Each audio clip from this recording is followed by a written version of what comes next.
Halo semua, kembali lagi bersama aku dan pada kesempatan kali ini kita akan lanjutkan belajar materi pada mata kuliah kalkulus di mana sekarang kita akan belajar mengenai turunan pada fungsi implisit gitu ya. Jadi sebelum kita memulai belajar terkait dengan turunan fungsi implisit ini ya kita harus tahu dulu ya fungsi implisit itu apa gitu. Nah, tapi sebelum itu aku mau tunjukin ini ke kalian.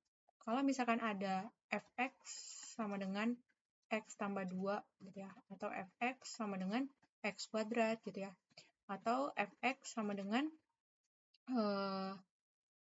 x pangkat sepertiga gitu ya, atau misalkan y sama dengan ya x tambah 2, y sama dengan x kuadrat, dan juga y sama dengan x pangkat sepertiga. Nah, gimana kalau kita lihat di sini, ini adalah fungsi eksplisit gitu ya.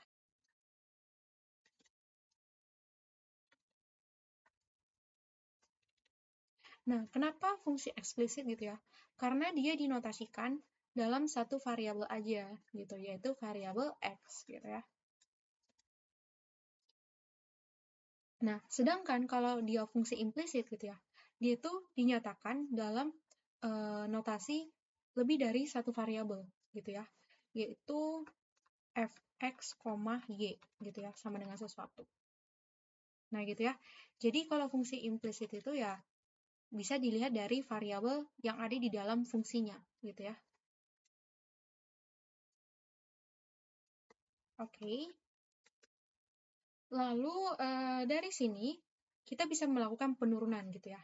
Jadi kalau misalkan kita lihat di sini, kalau fungsi eksplisit gitu ya, berarti kan kita akan menurunkan gitu kan. Nah, kalau ini kan berarti turunannya ya berarti fx, kalau enggak ya aksen gitu ya. Terus yang ini kita turunkan hanya variabel x-nya aja gitu kan. Nah, tapi kalau di fungsi implisit ini gitu ya, kita akan menurunkan nggak hanya variabel x-nya aja, tapi variabelnya juga ikut diturunin gitu ya. Nah, gitu. Jadi nanti kalau misalkan kita melakukan penurunan gitu ya, penurunan implisit gitu ya, khususnya untuk gitu ya, maka ya penurunannya itu akan sama gitu. Jadi kalau misalkan ada pangkat 2 gitu ya, atau pangkat berapapun gitu ya, dia tuh ya pangkatnya itu akan berkurang gitu kan, sebanyak satu orde gitu, atau ordo gitu kan. Nah, tapi ada yang membedakan gitu. Bedanya apa? Dia itu akan dikalikan dengan dy per dx. Nah, di mana dy per dx itu adalah turunannya gitu ya. Jadi misalkan contohnya gini, kalau ada y kuadrat gitu ya. Nah, y kuadrat gitu, di mana y kuadrat ini sama dengan sesuatu ya gitu. Nah, berarti nanti kita akan turunkan ruas kiri dan juga ruas kanan. Tapi fokus kita itu ke ruas kiri aja gitu ya sebenarnya. Di sini karena ya ini kan kita nggak tahu ya berapa kan di sebelah kanan gitu. Nah, jadi kalau misalkan kita turunkan di sebelah kiri aja gitu ya, contoh, maka kita turunkan terhadap variabel bebasnya tetap gitu, yaitu variabel x gitu. Tapi yang membedakan itu kalau y kuadrat gitu ya, karena dia itu adalah variabel tak bebas, maka dia harus dikalikan dengan ya turunannya yaitu dy per dx gitu. Jadi kalau misalkan ini kita turunin gitu ya, dia itu akan menjadi ya kayak turunan biasa, yaitu 2y, berarti pangkatnya ya 2 kurang 1, ya 1 kan. Terus dikalikan dengan dy per dx. Nah, udah gitu aja. Tapi kalau untuk variabel x, dia itu nggak dikalikan dengan dy per dx, karena ya dia itu bukan variabel tak bebas gitu, tapi dia adalah variabel bebas gitu. Makanya dia tidak dikalikan dengan dy per dx gitu ya. Jadi itu aja sih bedanya antara implisit dan juga eksplisit. Oke, di sini aku kasih contoh gitu ya, supaya teman-teman bisa lebih mudah gitu ya untuk memahaminya. Jadi ada contoh, ada di sini fungsi x kuadrat y sama dengan 1. Nah, sekarang kita akan mengubah ini ke dalam bentuk fungsi eksplisit dulu gitu ya. Nah, berarti y sama dengan 1 per x kuadrat gitu ya, atau y sama dengan x pangkat min 2. Nah, ini adalah fungsi eksplisit gitu ya. Nah, sekarang kita akan melakukan penurunan fungsi eksplisit. Berarti ya dy per dx gitu ya, sama dengan dx pangkat min 2 per dx gitu ya. Nah, jadinya dy per dx itu adalah ya y aksen gitu ya, sama dengan, ini kalau kita turunin, jadinya apa? Min 2x pangkat min 3 gitu ya. Nah, ini tidak dikalikan dengan dy per dx gitu ya. Jadi ya cuma ini aja gitu. Karena yang kita turunkan itu adalah ya terhadap variabel bebasnya, yaitu yang ini gitu. Oke? Nah, sekarang kita akan melakukan penurunan fungsi implisit gitu ya. Jadi kita akan menurunkan ini, berarti dx kuadrat y per dx gitu ya, sama dengan d1 per dx. Jadi ruas kiri dan ruas kanan ya diturunin gitu ya, sama kayak gini gitu. Nah, lalu untuk yang ini adalah penurunan dari perkalian dua variabel gitu ya. Nah, jadinya ya teman-teman bisa gunakan rumus ini, yaitu UV kalau diturunin, ya berarti jadinya U aksen V tambah V aksen U gitu ya. Jadinya ini kita turunin, jadinya apa? dx kuadrat per dx gitu ya, dikali y per x, dikali y gitu ya, Karena di sini U-nya adalah x kuadrat, V-nya di sini adalah y gitu ya, makanya U aksen V ya berarti ini diturunin terus dikalikan dengan V, yaitu y gitu ya. Terus tambah V aksen U, berarti d y aksen per dx gitu ya. Ini harusnya dy gitu ya. Terus dikalikan dengan U. U-nya itu adalah X kuadrat. Nah, gitu ya. Sama dengan, kalau D1 per DX gitu ya. Berarti ini kita turunkan terhadap variabel X. Nah, karena dia adalah konstanta, ya berarti turunannya adalah 0 gitu ya. Oke. Lanjut. Di sini kalau kita turunkan dx kuadrat terhadap dx. Nah, berarti kan ini kita turunin kan. Jadinya apa? 2x gitu ya. Dan karena ini diturunkan terhadap variabel bebasnya, yaitu variabel x, ya berarti dia itu tidak dikalikan dengan dy per dx. Lalu ini dikalikan y, berarti 2xy, terus tambah, ini kalau kita turunin, ya caranya sama gitu ya. Kalau y diturunin, ya jadinya 1. Tapi karena dia itu variabelnya tak bebas gitu, maka dia dikalikan dengan dy per dx. Jadinya 1 dikali dy per dx dikali x kuadrat sama dengan 0. Lalu di sini kita bisa lihat ini ketika dikalikan kan jadinya apa? X kuadrat dikali dy per dx sama dengan ini dipindahin ke ruas kanan. Jadinya min 2x y gitu ya. Lalu di sini kita bisa lihat lagi dy per dx sama dengan ini kita bagi dengan ini gitu ya. Jadinya min 2xy per x kuadrat. Jadinya dy per dx sama dengan yang ini ya berarti kita dapatkan min 2y per x gitu ya. Nah, lalu y-nya di sini adalah x pangkat min 2 gitu ya. Jadinya kita bisa dapatkan dy per dx sama dengan min 2 dikali x pangkat min 2 per x. Jadinya dy per dx sama dengan ini dinaikkan pangkatnya berarti dikurang 1 gitu ya. Berarti min 2x pangkat min 3. Nah, sama kan dengan yang ini gitu. Nah, sehingga ya ini adalah penjabaran gitu ya. Kalau penjabarannya secara implisit, dia itu nggak hanya variabel bebasnya aja yang diturunin, tapi variabel tak bebasnya juga gitu. Dan ini sangat membantu gitu ya. Ketika apa? Ketika variabel y-nya itu memiliki pangkat yang lebih dari 1 gitu.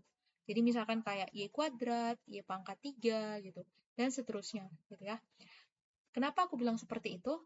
Karena kalau misalkan kita mengubah bentuk fungsi gitu ya ke dalam bentuk eksplisit seperti ini gitu ya. Kalau y-nya itu memiliki pangkat yang cukup kompleks, maka nanti ketika kita melakukan penurunannya juga akan kompleks gitu kan secara eksplisit. Nah, sedangkan kalau kita lakukan secara implisit kan berarti ya gak ada penjabaran atau penyederhanaan gitu loh. Untuk bisa variabel y-nya itu harus pangkatnya itu 1 gitu. Nah gitu, makanya yang menurut aku ya fungsi implisit ini cocok untuk variabel y yang cukup kompleks gitu ya. Nah, sekarang kita coba lagi ke contoh yang kedua, supaya teman-teman bisa makin paham gitu ya. Jadi di sini ada x kuadrat tambah y kuadrat sama dengan 1. Nah, sekarang kita ubah dulu ke dalam bentuk fungsi eksplisit.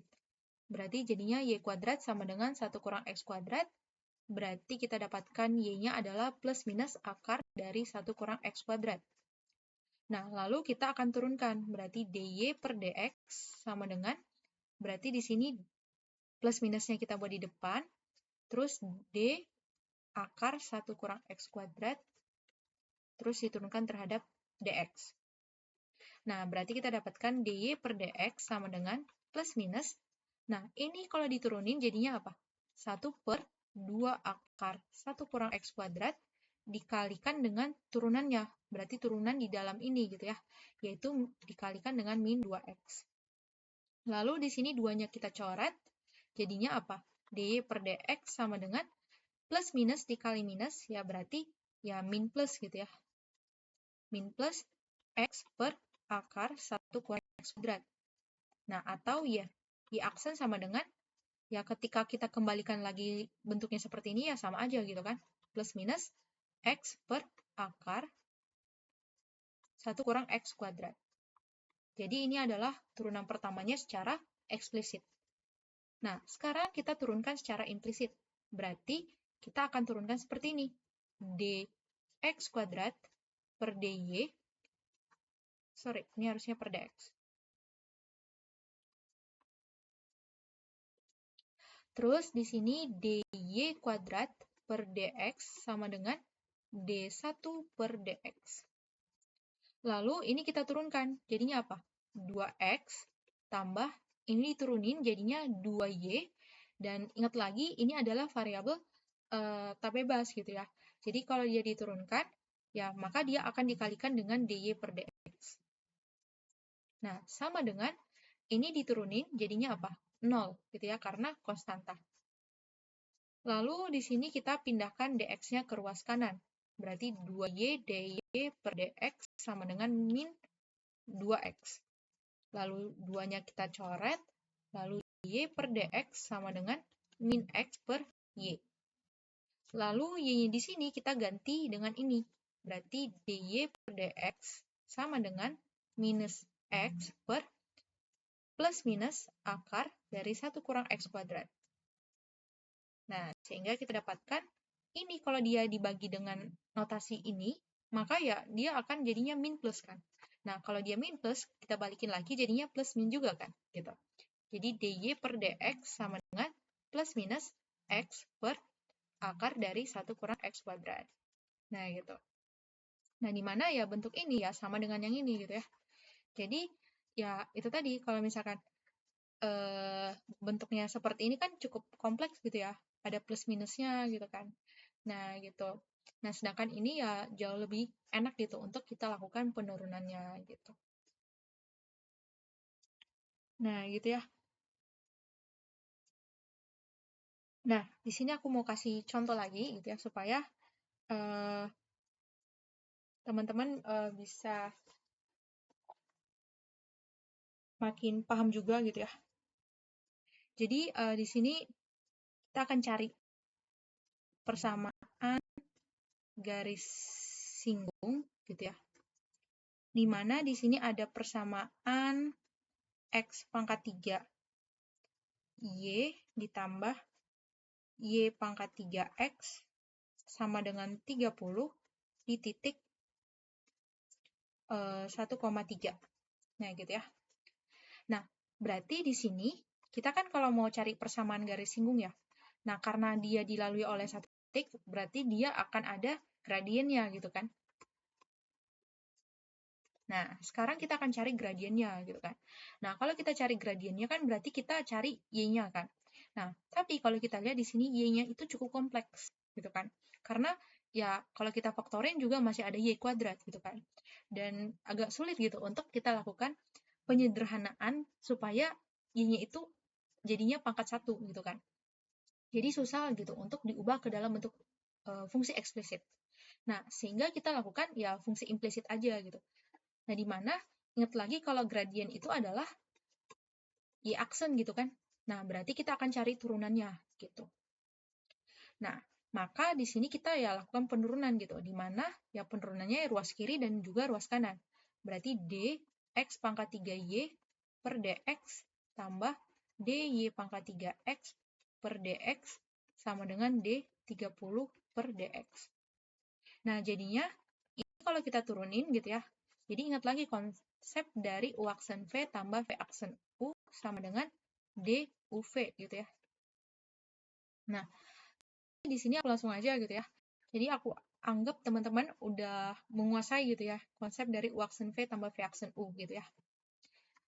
Nah, jadinya ya kita dapatkan ini jadinya kalau dijadikan U, U-nya di sini adalah X pangkat 3, terus V-nya adalah Y, berarti kita dapatkan U aksen V adalah 3X kuadrat dikali Y tambah V aksen U. Berarti Y-nya diturunin jadinya 1 dikali DY per DX gitu ya, karena Y-nya adalah variabel tak bebas gitu.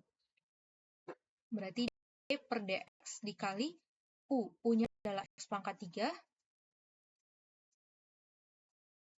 Lalu ditambah, ini diturunkan sama juga kayak gini. Jadi kita misal U-nya adalah Y pangkat 3, V-nya adalah X.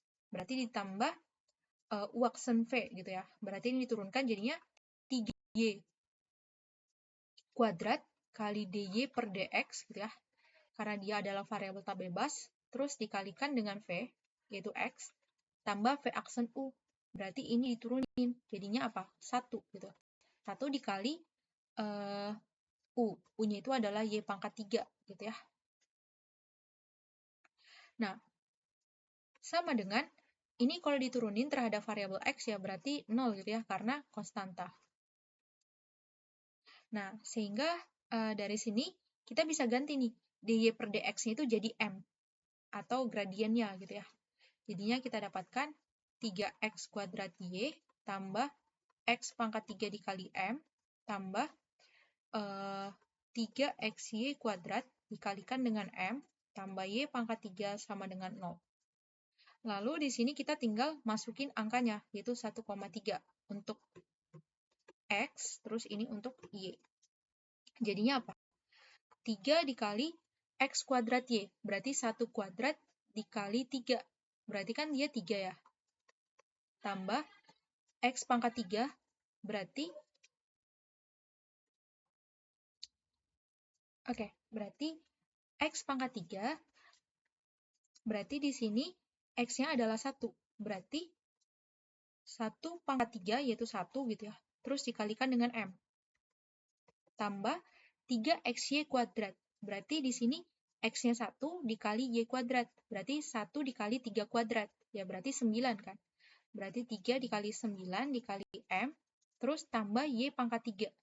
Nah, berarti y pangkat 3 berarti 3 pangkat 3, yaitu 27. Sama dengan 0. Jadinya kita dapatkan ini 9, terus ini m, terus ini 27m, terus ini 27 gitu ya. Sama dengan 0. Nah, di mana di sini kan m tambah 27m berarti 28m gitu ya. Terus ini 9 tambah 27, 36. Pindahin ke kanan berarti min 36. Berarti m sama dengan min 36 per 28. Nah, ini bisa dibagi 4. Bagi 4, 9, dibagi 4, 7. Berarti kita dapatkan m-nya adalah min 9 per 7. Nah, lalu karena kita sudah dapatkan nilai gradiennya, maka kita bisa gunakan ya rumus y kurang y1 sama dengan m kali x kurang x1. Berarti kita tinggal masukin ini sebagai x1, ini sebagai y1 gitu. Jadinya y kurang 3 sama dengan m-nya 9 per 7, terus dikali minus ya. Terus dikalikan dengan x yaitu 1. Dikali x ya. X kurang 1 gitu ya. Lalu kali silang, berarti 7 kali Y kurang 3 sama dengan min 9 kali X kurang 1. Jadinya apa? 7Y kurang 21 sama dengan min 9X tambah 9.